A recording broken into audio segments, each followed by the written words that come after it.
Hey, how you doing there again, folks? Me again, of course, Brandon Wenzel. Come back at you. Another offering off my sampler platter. Yes, indeed, folks. Sampler video series videos I've been doing for a little while now. Go over there, try out food and drink items. I eat stuff and drink stuff. Then, folks, I'm gonna talk about stuff. I'm gonna let you know all that you need to know. Excuse me, about hopefully delicious stuff. That time I'm doing this, folks, I'm not gonna lie. Kind of side eyeing this one a little bit because we'll get to that, folks. It's super simple format. I'm gonna go over there and try out food and/or drink items for you. Whilst I'm doing so, I'm gonna yammer on about it for a bit. Whilst I'm doing all that, I'm inside my back room today, which means we get Peter Can Thunderbolt poster behind me. Peter Can Thunderbolt poster. Whilst I'm doing all that, folks, I am doing something else. What is it? I'm wearing a super cool shirt. Folks, when I wear super cool shirts, I always like to highlight the super cool shirt. What super cool shirt am I wearing for you today? Happens to be my my Bloodywood shirt. Yeah, I love this shirt, man. It's so cool. This was actually the tour shirt for the very first time they came to the United States. I'm a big fan of Bloodywood. They are a sort of alternative metal band out of New Delhi, India. They combine a mix of harsh vocals, clean vocals, rap vocals, and then also traditional Indian instrumentation. So it's this really interesting blend of sounds that come out. I also think they just have really great messages in their songs. Like they're not always like the most positive of songs, but like they tackle really strong issues and stuff. And like some of them are very uplifting, some of them are very serious, but they're all amazing. And I'm a really big fan of theirs. I've seen them live a couple times now. I actually have videos of their performances on my channel, in case you want to check those out. If nothing else, I'd be more than happy to kind of point you in the right direction as far as their music goes, because I think they're absolutely incredible. But anyway, what am I trying for you today, folks? What am I doing here? Why am I kind of side-eyeing this one a little bit? Well, folks, that's because it had to be, boom! It's super spicy ramen from Samyang. Yeah, so this is part of their Buldak run, which at this point, at least in my part of America, has become pretty available. Like, you went from being this, like, sort of very niche thing. You know, a few years ago, people were doing internet challenges with it and stuff, right? And now it's like at every Walmart you go to, most supermarkets carry some variety of it. But this is the cheese variety. So, yeah, this is their Samyang cheese Buldak spicy ramen artificial spicy flavor. Or artificial spicy chicken flavor. So yeah, I've reviewed some Buldak stuff before. I've also reviewed lots of ramen stuff. I actually have an entire playlist called Ramen Reviews. That's where this will end up. And yeah, man, I mean, sure. And I did this the proper way. I drained out the water, did the whole thing. Usually when I make these, I like to keep the water in a little bit. I like a little bit of broth. But let's get a thing for the thing. It's so thick because there's no water.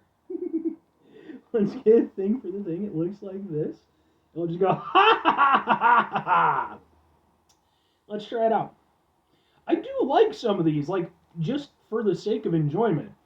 But it depends on just how spicy it gets. Give it a go.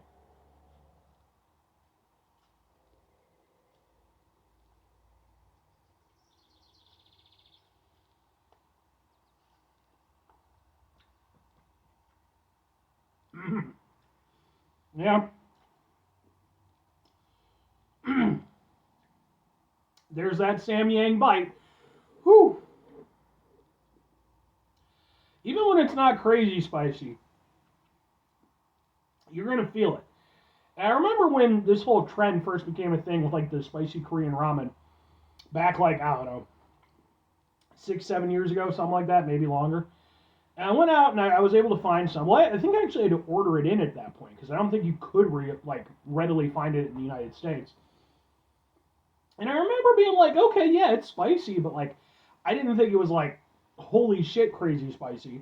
And I still don't, but I do like the heat that it gives you. You're definitely going to be thinking about it. There's no two ways about that. And to Buldak's credit, too, or Samyang, or however you want to go with it, it always has a very identifiable flavor. Like there's a core flavor, no matter what other seasonings go on. Buldak tastes like Buldak, right? And you can do like the carbonara version, this version, cheese version. It always has that underlying element to it, and I do appreciate that because it gives it an identity and a certain level of quality that you come to expect. Now, as for the cheese flavor, there is definitely a cheesiness to it. It's not crazy cheesy because it's competing against those other super spicy flavors, but it's certainly there. It has kind of a creaminess to it. This is another problem with having no broth to it. Like it tends to clump up a bit.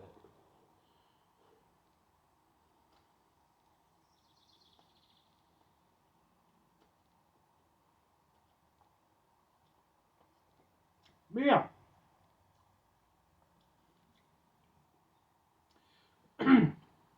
yeah, it has that cheesiness to it. It does have sort of a little bit of a chickeny bite, uh, and then it just has that spice flavor. Just that Buldak spice flavor running throughout. The initial couple bites aren't crazy spicy. You're mostly just getting the cheese and like the chickeny flavor. But once those fade back, and mind you, even then it's still spicy.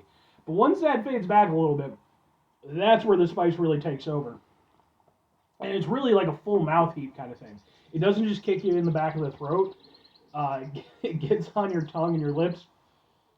You're gonna be feeling it. But again, it's not like if you go back through my playlist ramen reviews, I've reviewed some crazy holy shit spicy stuff. This would not rank. This wouldn't even be high on the level for like the Buldak stuff. But it's definitely even the lower tier Buldak stuff is definitely way spicier than a lot of other, like even if I'm thinking like the Shin Chan or the Shin type ramen, they've got spicy ones. This is spicier than that. Certainly spicier than like your Maru Chans and things like that. It's got a proper heat to it. There's a reason why it's pretty much, at least as far as I know, like the premier brand associated with that spicy ramen. Okay. Well, two questions have to be asked. Would I get it again? Would I recommend it? Yes, and kind of. For me, that is about the level of heat that I can personally go with before it starts to border on obnoxious. Like, because I like spicy ramen, but when it's so spicy that it's like just pain the whole time, that's not a lot of fun for me. I'll do those as a review, or maybe as a excuse me, maybe as a personal challenge to myself once in a while.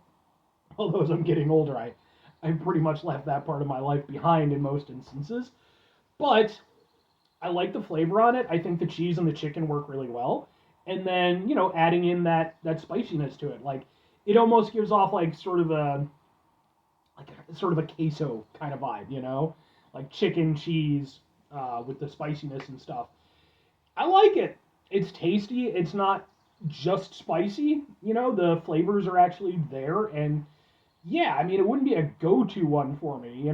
Like I'm not that much of a masochist, but that's one where I'd like to have it in stock every once in a while. Now, if I'm recommending it, kind of. Because at the end of the day, it really is what are you personally looking for out of your ramen, right?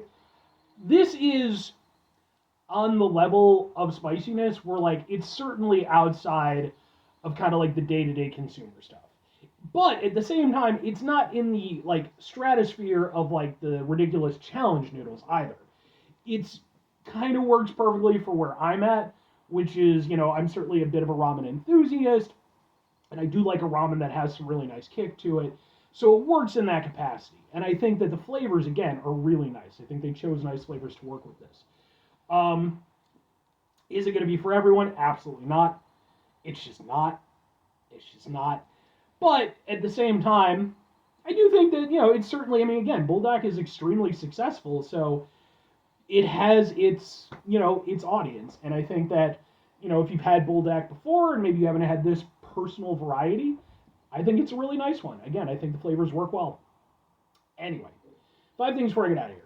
Have yourself a great rest of your day, spectacular rest of your week, monumental rest of your month, stupendous rest of your year. Folks, go over there and have yourselves a truly spicy Korean ramen-tastic rest of your life. Because again, they become an international sensation. That's wonderful. Final 2 things. Number 1, try to bring some positivity into the world. It's not always possible. It is, however, always appreciated. But what do you do if you can't do it all the time? I know I can't do it all the time. Here's what you're going to do, folks. You're going to try not to be an asshole. Now, folks, it's not always the easiest thing in the world to not be an asshole. Trust me. I know it. I live it. I'm out there every day with you in it. Life can be stressful and frustrating and just bullshit sometimes, folks. Well, we find ourselves in situations where we have to deal with said bullshit. It's important we go over there whenever possible. Take a step back. Try to mitigate the level of assholishness in our lives. Hopefully, do better for ourselves and for those around us. Very final thing, folks, do the thing. Whatever the thing is for you, that's what I want you to go out and do. Folks, what's your personal favorite flavor of Buldak? Because, I've certainly had a few at this point, but I'm by no means an expert. And it is one of those things, whenever I run into, a new flavor, I like to pick it up and try it. So, let me know if there's ones out there you think would be good for me to try. Maybe I'll get to review them on the show. Yeah. Anyway,